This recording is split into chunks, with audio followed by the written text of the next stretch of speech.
Welcome to the Slop Farm. Enjoy the video. You start with the essentials. Verify you have at least 20% free disk space and create a system restore point now. While you back up, disable VPN and eject unnecessary USB drives so updates don't stall. Once done, connect Ethernet and plug in power to avoid interruptions. Make sure to close all heavy apps. Now open Settings, go to Windows Update, and click Check for updates. You're initiating the only way we'll rely on: controlled, sequential repair and update. You'll perform targeted repairs to clear corrupted update components. First, run the Windows Update troubleshooter. Let it apply fixes automatically.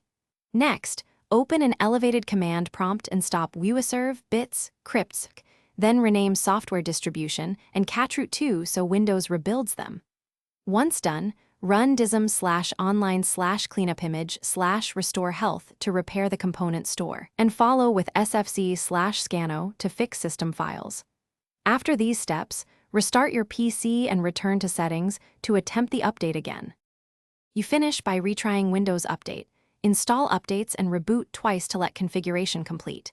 If the update still fails, perform an in-place upgrade using the Windows 11 ISO to preserve apps and settings. Mount the ISO, run setup, and choose upgrade.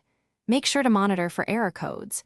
If something goes wrong, disconnect peripherals and boot into a clean boot to isolate drivers or services.